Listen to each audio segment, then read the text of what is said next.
You know, I completely forgot to say this a few days ago, but Jerry Springer passed away. So rest in peace, Jerry Springer. At the end of my videos, sometimes I say, take care of yourselves. And every time I say that, I always think of Jerry Springer's phrase, take care of yourselves and each other. So, Jerry Springer, you were a cool dude. Rest in peace, man. You entertained me a lot during my childhood. I always love the Jerry Springer show because it's fucking hilarious. So with that being said, motherfucks, let's get to the actual conversation at hand.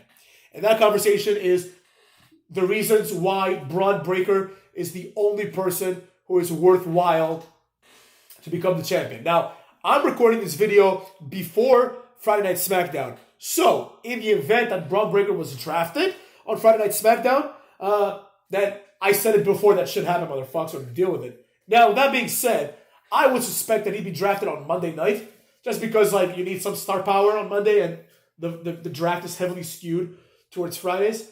But I'm going to go through the reasons why Bron Breakker is the only person in this company that I think is fitting to become the World Heavyweight Champion, right? Now, the entire argument here is predicated on one main premise, and that is this. Basically, everyone in the roster thus far has been presented as one of two things. One, people that have gotten their asses beat by Roman Reigns, and two, people who are not good enough to even wrestle Roman Reigns. So, on one side of the bracket, we have people like Seth Rollins, Roman Reigns beat his ass, Braun Strowman, Cucky Rhodes, Kevin Owens, Sami Zayn, all these guys, right? These are people that basically have lost to Roman Reigns. Then on the other side of the bracket, we have people like Tozawa, The Miz, Dexter Lumis, people who are not presented as being relevant enough to even wrestle Roman Reigns. So, everyone on the main roster fits neatly into one of these two categories. There are no exceptions, right? Maybe like Omos, but Omos got his ass beat by Lesnar, so I doubt it, right? Roman Reigns has beaten everyone there is to beat on the main roster. So, why would it matter if someone's going to challenge him next, right? The only way that this shitty championship can get some prestige is if the person that holds it is similar to Roman Reigns in the category of being able to beat everyone that Roman Reigns has beaten, right? So, this tournament should be let's say it's an 8-man tournament, right? 7 of these people should be like Sami Zayn, Kevin Owens, whoever, Logan Paul, because he beat him too, Cody Rhodes, and then the 8th person should be the winner of this tournament. And the 8th person should be someone that has never wrestled Roman Reigns, right? And that someone new, basically, right? The only person that fits is Bron Breakker. Everybody else is just not good enough. Simple as that, cucks. Simple as that. Obviously, Carmelo Hayes is also not good enough, but they're not going to bring him up. He just won the NXT title, right? Everyone else in NXT is tiny or stupid. So who gives a flying fuck? It has to be Bron Breakker. He's the only one. And I'm not saying Bron Breakker is the next big thing. I mean, in my opinion, he is. But it's not that he's not the next John Cena or anything like that. Don't get it twisted. But it needs to be him. Or the other excusable person that we can tolerate would be someone like Randy Orton. In my opinion, it should be Bron Breakker because the other half of creating a new champion is you have to use this opportunity, if you can, to really establish the beginning of someone's career as a main eventer, right? This needs to be the first step. If you want this title to have some sort of prestige, it needs to be someone that is a worthwhile champion and someone that will hold this title for a while. Not like Finn Balor, who held the Universal title for a day, right? This needs to be more similar to Triple H and when he got the World Heavyweight title from Eric Bischoff. As a matter of fact, I would actually emulate this and give the world title to someone that Triple H finds fitting, right? Maybe even Cucky Rhodes and turn him into a heel. That'd be nice, actually. But that's not what they're going with. So, since someone has to earn it, it probably needs to be a face. And the person that earns it needs to earn it immediately and needs to earn it by beating people that Roman Reigns has beaten. In other words, once this tournament concludes, the question that should be on everybody's minds should be this. Wow, is Roman Reigns the real champion? Or does this other person have a claim to being the main guy in WWE? The answer is, of course, going to be of course this guy's not going to have a claim. But he might have a small claim, right?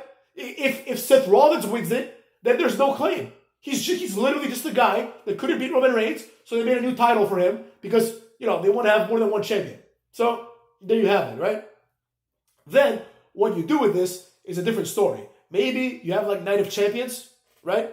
Or whatever. I think, no, because Night of Champions is where they're going to have the title be determined. But maybe you have some interpromotional match. This guy versus Roman Reigns. And this guy beats Roman Reigns. Not clean, but he can beat him by DQ, or he can beat him in some capacity, right? In other words, at least they present this person as being on equal footing sometimes with Roman Reigns. Everyone else has been presented as being inferior. And thus, motherfucks, what are we left with? We're left with the proverbial thumb up our ass. We need a new champion that can believably be considered better than Roman Reigns. The only one available is Bron Breakker because he fits the 3 requirements. Requirement 1, he is championship material. Requirement 2, he is main event material and is treated seriously. And requirement 3, the biggest hurdle of all, he has not been buried by Roman Reigns yet. Everyone else has been buried, so it doesn't matter, motherfucks. They are not believable as champions. So, that being said, cuckolds, that's what I gotta say about that. The rest of the draft, I don't know what happened on Friday because I'm recording this before the draft happened, but I really do hope that we have some good surprises in store for us in terms of NXT superstars. I believe that the main roster can really use an injection of NXT guys that haven't done anything in NXT in recent times. Cameron Grimes, people like that, people that level. The Creed brothers, they're not doing anything, bring them up. You know what I'm saying? Gallus, they're the tag team champions, but I would bring them up and have them feud with, what's it called? Brawling Brutes. That's like, already like, it writes itself, right? 2 United Kingdom groups beating the shit out of each other is going to be great. People like that need some sort of guidance, right? Ilya Dragunov, bring him up so he can become a jobber and then get released. Like Ilya Dragunov, I like him, but he's on the career trajectory of Tommaso Ciampa, right? And then, as speaking of Ciampa, we can use the draft to take people like Ciampa and kind of reshuffle the deck a little bit. Maybe have him do something with his career, right? Because thus far he hasn't done shit. He moves to the main roster, and just like everyone thought, he's floundered completely. Other wrestlers like Nakamura, if you draft someone like Nakamura with the number 2 pick, let's say, that's an opportunity to give him the push that he, quote unquote, deserves, right? If people choose not to give him the push, then that's a problem. But the draft is exciting for that reason, because the draft allows people to be reshuffled into the deck, and they're worth to be inflated or deflated artificially for a while, right? I use this example because it's a good example. A few years ago in the draft, Andrade was drafted in the first round, right?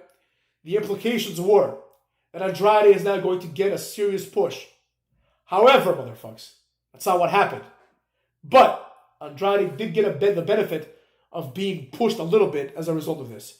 All you have to do is formulate it this way and then push the guy. When people do this with people like Humberto Carrillo, nothing's going to manifest because Humberto Carrillo sucks ass. But, so does Nakamura, I understand. But you can do this with people that you want to push. It gives them the artificial boost. And who benefits the most from these artificial boosts? Well, I'll tell you, motherfuckers. It's the wrestlers that cannot get organically boosted, right? The people that cannot really get over by themselves because they have nothing of value to offer, like Nakamura.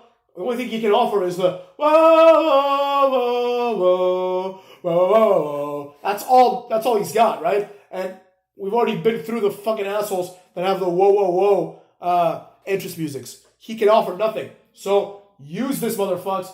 Use this to push some people that you know are not going to get over otherwise. Use this to actually establish a hierarchy. Because I don't know, where the fuck does Nakamura fall into the hierarchy when compared to Cody Rhodes? Sure, he's below him. But how much below him? Right? We'll see. And, the draft, for better or for worse, this is the worst draft ever. But drafts are generally entertaining. They're like, today, and Monday are going to be more entertaining than a random episode of SmackDown and a random episode of Raw. That being said, cucks, take care of yourself and each other. Rest in peace, Jerry Springer.